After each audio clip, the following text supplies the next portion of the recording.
Hello दोस्तों, welcome to the new mass physics. तो आज हम स्टार्ट करने वाले हैं क्या, पावर इन एसी सर्किट या पावर इन एसी। तो पावर क्या होती है ना, कितने टाइप की होती है, कैसे कैलकुलेट की जाएगी पावर, आज के लेक्चर में पढ़ने वाले हैं। और आगे क्या पढ़ेंगे, बैंडविड्थ पढ़ेंगे कि किसी भी एलसीआर सर्किट में जो रेडियो ट्यूनिंग होती है वो किस हिसाब से सेट की जाती है कि चैनल ऑटोमेटिकली कैच कर लेती है रेडियो, जो चैनल हम चाहते हैं वही चैनल आ जाता है। तो क्या कॉन्सेप्ट है उसके पीछे, बैंडविड्थ, क्वालिटी फैक्टर, ये सारी चीज़ें आज के लेक्चर में हम पढ़ने वाले हैं। बने रहना मेरे साथ। मेरा नाम है विशांत शर्मा। तो पहली बात, अगर पिछली वीडियो नहीं देखी हो तो आई बटन पर क्लिक करके पिछली वीडियो देख लो। दूसरी बात, अगर वीडियो में कुछ भी अच्छा ना लगता हो या अच्छा लगता हो तो नीचे इंस्टाग्राम पे मिल जाऊंगा, वहाँ पे क्लिक करके क्वेरी पोस्ट कर सकते हैं। तीसरी बात, वीडियो को लाइक कर सकते हैं। चौथी बात, चैनल को सब्सक्राइब कर सकते हैं। ठीक है, तो अब बात करते हैं किसकी, अपने लेक्चर की। तो लेक्चर क्या है, पावर इन एसी सर्किट। तो पावर क्या होती है भाई, पावर हम पढ़ते आ रहे हैं, power is equal to V I twinkle twinkle little star, power is equal to I square R. यही होता है ना, twinkle twinkle little star, power is equal to I square R. ये पढ़ते आ रहे हैं हम डीसी के केस में। एसी के केस में पावर क्या होगी, क्योंकि अल्टरनेटिंग करंट तो वेरी करती है टाइम के साथ, तो पावर भी वेरी करेगी क्या, बात सही है, क्योंकि power is equal to I square R या V into I.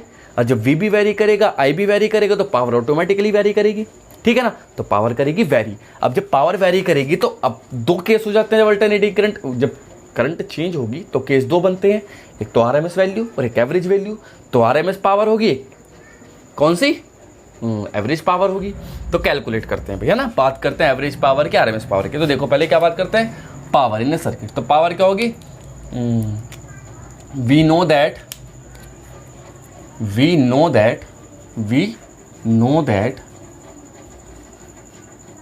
power in a circuit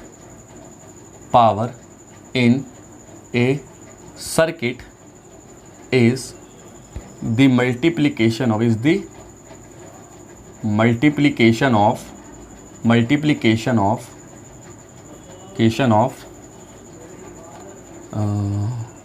variable current, variable या अल्टरनेटिंग करंट एंड वोल्टेज, ठीक, करंट एंड वोल्टेज डिनोट किससे करते हैं, इसे multiplication of voltage and current, है ना।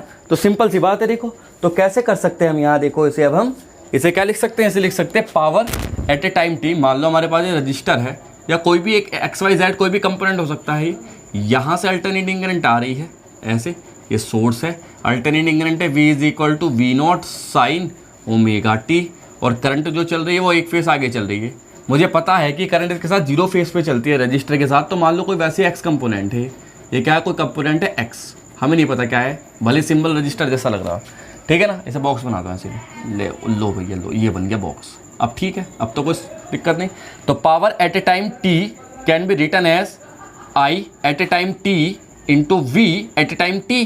ठीक है, तो ये तो पावर v इंटू आई हो गई। अब हमें पता है इंस्टेंटेनियस पावर जो होती है, इंस्टेंटेनियस पावर वो क्या होती है, इंस्टेंटेनियस पावर होती है P instantaneous is equal to क्या होगी, i naught sine omega t plus five, है ना। I is equal to i naught sine omega into v की वैल्यू हो जाएगी v naught sine omega t, v naught sine omega t. Simple है ना। तो ऐसे लिख दिया, तो P इंस्टेंटेनियस लिखी जा सकती है हमारे पास, ये क्या लिखी जा सकती है, i naught into we naught sine omega t plus five, और इंटू क्या हो जाएगा, साइन ओमेगा टी। ये है। अब इसका वैल्यू खोलो भाई, P इंस्टेंटेनियस। तो P इंस्टेंटेनियस वैसे तो फॉर्मूला यहीं रख सकते हो, कोई दिक्कत नहीं, फिर भी फॉर्मूला खोल लो, ये i naught v naught sine a plus b का क्या होता है, sine a cos b plus cos a sine b, और बाहर क्या चल रहा, साइन ओमेगा टी। मल्टीप्लाई करो तो क्या आएगा, देखो i naught v naught sine square omega t cos five plus cos omega t sine omega t sine five, यह हो जाएगा हमारे पास। दिक्कत कोई किसी को, कोई दिक्कत नहीं। तो ये तो भैया P इंस्टेंटेनियस पावर है, यहाँ से लिख सकते हैं। अगर हमें एवरेज पावर लिखनी हो, अगर हमें क्या लिखनी हो, एवरेज पावर, तो एवरेज पावर देखो कैसे आएगी, एवरेज पावर, यही तो मेन एवरेज पावर है ना। अगर कुछ भी सर्किट में क्वेश्चन में कुछ भी मेंशन नहीं होता तो क्या लिखते हैं, एवरेज पावर लिखते हैं, और कुछ भी मेंशन नहीं होता तो करंट आरएमएस और वी आरएमएस लेते हैं, एवरेज पावर। तो एवरेज पावर की अगर बात की जाए यहाँ, तो एवरेज पावर क्या होता है, एवरेज निकालने का तरीका बता रखा है आपको, पी एवरेज। कैसे निकालते हैं एवरेज किसी चीज़ का, integration P into D T upon integration D T. Limit कहाँ से कहाँ तक, 0 से 2 पाई अपॉन ओमेगा, ये होता है पूरा सर्किल एक साइकिल का, एक साइकिल के चक्कर 2 पाई अपॉन ओमेगा होता है, और ये भी 0 से 2 पाई अपॉन ओमेगा। ये पी की वैल्यू ये वाली वहाँ पुट करेंगे। अब ये वाली पी की वैल्यू वहाँ पुट करेंगे तो सॉल्व करना पड़ेगा, बड़ा है क्वेश्चन थोड़ा। P average is equal to integration 0 से 2 पाई अपॉन ओमेगा। अब पी की वैल्यू क्या है देखो, i naught v naught bracket sine square omega t cos phi plus cos omega t sine omega T और साइन फाई, ये तीनों चीज़ हमने लिख दी। और नीचे क्या चलेगा, नीचे चलेगा 0 से 2 pi upon omega into D T, और यहाँ भी क्या चल रहा है इसके साथ ही डी टी। ठीक, कोई दिक्कत यहाँ तक, दिख तो रहा होगा शायद, दिख रहा है भैया, कोई दिक्कत नहीं, डी टी लिख दिया हमने यहाँ। ठीक है, तो देखो क्या लिखेंगे, P average is equal to, solve करना पड़ेगा, इंटीग्रेशन करना पड़ेगा पहले। तो देखो साइन स्क्वायर ओमेगा टी है और यहाँ sign omega t cos omega T, दो चीज़ें हैं। तो देखो कॉम्प्लिकेशन से बचो, सिंपल लिख रहा हूँ मैं डायरेक्ट, यही स्टैंडर्ड रिजल्ट आता है, वरना करना पड़ेगा साइन स्क्वायर को कन्वर्ट करना पड़ेगा cos two omega T into T में सब कुछ।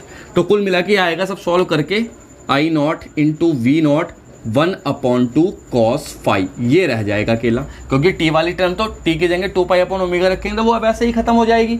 तो क्या आएगा, V naught I naught 1/2 cos phi. तो पी एवरेज लिख सकते हैं हम आई नॉट अपॉन, देखो 2 है ना, तो √2 into we naught upon √2 cos phi, ऐसे लिख सकते हैं। अब ये टर्म क्या होती है, आर एम एस वैल्यू, ये टर्म क्या होती है, आर एम एस वैल्यू। तो पी एवरेज हो जाएगा I R M S V R M S cos phi. ये है भैया power in A C circuit. क्या है पावर, ये power in A C circuit. अब यहाँ एक चीज देख रही होगी तुम्हें, आई आर एम एस है, वी आर एम एस है, कॉस फाई। फाई क्या चीज है, पावर फैक्टर। फाई क्या चीज है, पावर फैक्टर। की पावर किस फैक्टर के अकॉर्डिंग बढ़ेगी, एल सर्किट है, मान लो प्योर रेजिस्टिव सर्किट है तो वहां पावर फैक्टर क्या होगा, प्योर कैपेसिटिव सर्किट है तो वहां पावर फैक्टर क्या होगा, एलसी सर्किट है वहां पावर फैक्टर क्या होगा, आरसी सर्किट है वहां पावर फैक्टर क्या होगा। तो ये पावर फैक्टर डिसाइड करता है कि कितनी पावर सर्किट में कंज्यूम हो रही है। ठीक है ना बात। तो पावर फैक्टर का मेन रोल है। तो पावर फैक्टर अलग अलग सर्किट के लिए अलग अलग होता है, इसके लिए हम टेबल बनाएंगे, लिखेंगे आराम से मजे से। तो बात ये, अब इसमें कुछ चीज़ें हैं पॉइंट टू बी नोटेड, हमें जो कुछ पॉइंट नोट करने चाहिए वो पॉइंट क्या है। पहला पॉइंट नोट अगर मैं लिखूँ तो नोट है number first, if not mentioned, if not mentioned we take average power. Average power अगर दे नहीं रखा तो कौन सी पावर लेते हैं, average power. Number 2, if not mentioned we take RMS voltage and current. अगर नहीं दे रखा तो आरएमएस वोल्टेज एंड करंट लेते हैं भैया। बात तो सही शुरू में बताई थी मैंने ये बातें। ठीक, कोई दिक्कत यहाँ तक किसी को, उतार लो, नोट करो। चले भाई, बात करते हैं पावर फैक्टर की, इसके पावर फैक्टर्स की। तो देखो पावर फैक्टर की बात क्या करते हैं, टेबल डिफरेंट टेबल के लिए डिफरेंट पावर फैक्टर बनाएंगे, मतलब डिफरेंट उसके लिए सर्किट्स के लिए। तो लिखेंगे यहाँ सर्किट, यहाँ क्या लिखेंगे, फेसर डायग्राम, यहाँ क्या लिखेंगे, पावर फैक्टर। पावर फैक्टर, ठीक है जी। तो क्या हो जाएगा, देखो ये यहाँ, ये यहाँ, और ये टेबल बना लेना मेरे कहने से। ठीक है, तो देखो ये यहाँ ये टेबल हो जाएगी, ये ऐसे, ये ऐसे, और क्या ये यहाँ पे ऐसे, और ये यहाँ पे ऐसे, और बनाओ भैया, स्टार्ट करो। तो पहली चीज़ है प्योर रेजिस्टिव सर्किट। पहला क्वेश्चन क्या है, वो पहला टॉपिक क्या है, प्योर रेजिस्टिव। रेजिस्टिव, तो प्योर रेजिस्टिव में क्या होगा, ऐसे होगा ये। अब इसका फेसर डायग्राम कैसे बनता है, आपको पता है करंट वोल्टेज के साथ सेम फेस में चलती है, तो वोल्टेज चले ये तो करंट भी इसको ऊपर ही चलने लगेगी ऐसे, है ना। वोल्टेज और करंट क्या चलती है, सेम फेस में। और जो पावर का फॉर्मूला होता है, पावर का फॉर्मूला क्या है, P = I RMS VRMS cos phi. तो किस किस के बीच का एंगल है? IRMS VRMS, IRMS VRMS। तो IRMS VRMS दोनों सेम फेस में चल रहे हैं, दोनों की डायरेक्शन सेम है ना, तो फाई कितना हो जाएगा? cos फाई हो जाएगा, यहाँ से फाई की वैल्यू कितना हो जाएगी? 0।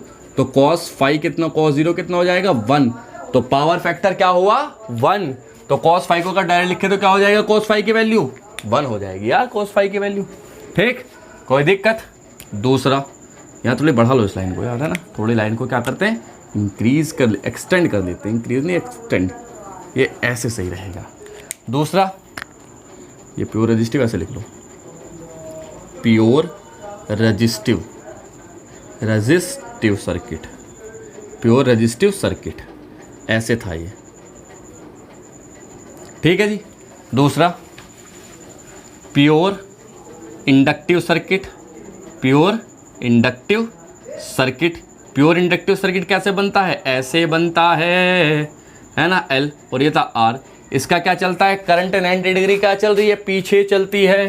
तो वोल्टेज 90 डिग्री क्या चलेंगे? आगे चलेंगे, है ना। तो वोल्टेज थे VL, करंट थी I, एंगल कितना बनेगा? 90 डिग्री। I और V के बीच का एंगल कितना है? 90 डिग्री। तो फाई कितना होगा? 90 डिग्री। तो cos फाई कितना हो जाएगा? 0। तो मतलब इंडक्टर के केस में कोई पावर कंज्यूम नहीं होती, cos फाई की वैल्यू 0 रखेंगे, पावर क्या आ जाएगी? 0। एक्चुअल में ऐसा पॉसिबल है? नहीं है, क्योंकि प्योर इंडक्टर का केस है ना, इंडक्टर तो प्योर होता ही नहीं, वहाँ तो रजिस्टर है थोड़ा सा, रजिस्टर तो एक जगह cos फाई 0 लिया जाएगा, मतलब 1 ली जाएगी, तो वहाँ से वैल्यू निकल के आएगी। ठीक है ना? ठीक है जी। Number 3, capacitive, pure capacitor, pure capacitor. Pure capacitor के केस में देखो क्या होता है, ये ऐसे बनता है प्योर कैपेसिटर। इसके लिए फेसर डायग्राम क्या होगा? नीचे को होगा, ये I होगा यहाँ, वो हो जाएगा VC, नीचे होगा तो 90 डिग्री ही। तो फाई की वैल्यू कितनी आएगी यहाँ भी? 90 डिग्री। तो cos फाई कितना हो जाएगा? 0। प्योर कैपेसिटिव सर्किट में भी 0 रहेगा। ठीक, नंबर बात करते हैं 4 की। 4 कौन सा circuit? RC circuit. RC circuit की अगर हम बात करें तो RC सर्किट में देखो जरा, देखने वाली चीज़ है भाई, बिल्कुल देखने वाली चीज़ है। देखो ये ऐसे है ना, RC सर्किट की बात अगर हम करें तो ये यहाँ, ये ऐसे बढ़ा लो थोड़ा थोड़ा, ये रहा। RC सर्किट में R होगा, C होगा, R ये रहा, C ये रहा। ठीक है ना। अब RC सर्किट के लिए डायग्राम कैसे बनता था? फेसर डायग्राम, ये यहाँ, ये यहाँ, वोल्टेज ऊपर होंगे, इसके लिए नीचे वोल्टेज तो नीचे चल रहे होंगे। कैसे था भला? करंट पीछे, वोल्टेज आगे, इसमें करंट आगे तो वोल्टेज पीछे। हाँ, तो वोल्टेज पीछे ये रहा, ये है VC, और ये क्या होगा? I, और ये क्या होगा? इसको ऊपर VR। एंगल कहाँ निकलेगा? बीच में। क्या हो जाएगा? ये फाई। क्या हो जाएगा? ये फाई। तो फाई कैसे कैलकुलेट किया जाएगा? cos phi. cos फाई कैसे करते हैं? पर बेस अपॉन हाइपोटेनियस, ये Z है, बेस अपॉन हाइपोटेनियस। बेस क्या चीज़ है इसका? R, और हाइपोटेनियस क्या है? Z, R upon Z। और RC सर्किट का Z सब जानते हैं क्या होता है? R अपॉन अंडर रूट क्या होगा? XC² plus R²। ये RC सर्किट के लिए है। किसके लिए है ये? RC सर्किट के लिए। कोई दिक्कत यहाँ तक? आई थिंक कोई दिक्कत नहीं है। 5वें केस की बात करते हैं। 5th केस के लिए क्या होगा भला? 5th केस के लिए भी यही है सेम। 5th केस के लिए L क्या होगा? RL circuit. RL सर्किट के केस में क्या हो जाएगा? यहाँ होगा R, यहाँ होगा L, ऐसे डायग्राम बनेगा इस तरह से, ये बनेगा VR, ऊपर जाएगा ऐसे, ये Z निकलेगा, यह आएगा यहाँ VL, एंगल बनेगा फाई। तो cos फाई इसके लिए भी क्या हो जाएगा? R upon Z। इम्पीडेंस बदलती रहेगी क्योंकि सर्किट बदल रहा है, इम्पीडेंस बदलती रहेगी क्योंकि सर्किट बदल रहा है। बात करते हैं किसकी? 6 में LCR सर्किट। LCR सर्किट के लिए क्या हो जाएगा? देखो, ये L, ये C, ये R। इसके लिए फेसर डायग्राम क्या बनेगा? ये बना था फेसर डायग्राम ऐसे, ये Z, ये बनेगा यहाँ फाई, ये बनेगा ये VR, ये I, और ऊपर क्या होता था? VL minus VC। सब जानते तो है यार, इसमें कहने की बात थोड़ी। तो cos फाई की वैल्यू क्या जाएगी यहाँ से? R upon Z। और इसके लिए Z कितना होता है? अंडर रूट XC² वो XC माइनस XL का होल स्क्वायर और प्लस R²। तो ये था भैया पावर फैक्टर। क्या था ये पावर फैक्टर था। कोई दिक्कत यहाँ तक? आई होप कोई दिक्कत नहीं होनी चाहिए। पावर फैक्टर बहुत इंपॉर्टेंट है, समझ में आ जाए, समझ में आ जाए अगर पावर फैक्टर, तो सारे क्वेश्चन तुम ऐसे ही कर सकते हो। सारे न्यूमेरिकल ऐसे ही हो जाएंगे एज इट इज़। तो ये पावर फैक्टर से रिलेटेड सारी टेबल है, इस टेबल को देख करके कोई सा भी क्वेश्चन पावर फैक्टर का कर सकते हैं। पावर का फॉर्मूला ये रहा, LCR सर्किट के लिए ये, cos फाई के लिए ये सारी चीज़, वो cos फाई ये किसके, R circuit, C circuit, L circuit, ये सब के लिए दे रखा है। तो ये थी पावर फैक्टर की बात। पावर कैलकुलेट आसानी से की जा सकती है। सर्किट में अगर पावर दे रखी है तो वो सर्किट में अगर वोल्टेज और करंट दे रखी है तो पावर कैलकुलेट कर सकते हैं। एक न्यूमेरिकल करते हैं इस चीज़ से रिलेटेड, ठीक। ये न्यूमेरिकल है ना, तो इस न्यूमेरिकल को करते हैं। देखो इसमें क्या लिखा है, in LCR series circuit R is equal to 150 ohm, L is equal to 0.75 henry और C इज इक्वल टू इतना। The source has voltage amplitude, मतलब वोल्टेज जो दे रखे हैं सोर्स की वो है 150 volt and frequency equal to resonance frequency. क्या चीज़ आई है, रेजोनेंस। तो सर्किट किस में माना जाएगा, रेजोनेंस में। और रेजोनेंस के लिए XL is equal to XC होता है। उसके बाद पूछा है power factor average power delivered. तो देखो पावर फैक्टर cos फाई पूछा है। तो एक बार बताओ, if circuit is in resonance, circuit is in resonance, circuit resonance में है, रेजोनेंस। जब सर्किट रेजोनेंस में है तो it should be XL must be equal to XC। Then तो Z क्या होना चाहिए, R के इक्वल। Z किसके इक्वल होना चाहिए यार, R ही तो होगा LCR सर्किट में जब XL इक्वल टू XC होता है। तो पावर फैक्टर क्या आ जाएगा, cos phi is equal to R upon Z। R की वैल्यू कितनी है 150, Z की वैल्यू भी कितनी है 150, क्योंकि Z R के इक्वल हो जाएगी ना। तो पावर फैक्टर आया 1। पहला क्वेश्चन आंसर मिला ये फर्स्ट का। सेकंड पूछा क्या, एवरेज पावर डिलीवर्ड। तो एवरेज पावर तो कैसे कैलकुलेट कर सकते हैं, I और R, लेकिन I नहीं दे रखा, V दे रखा है। तो क्या लिख देंगे, P is equal to VRMS का स्क्वायर अपॉन R, यही तो होगा।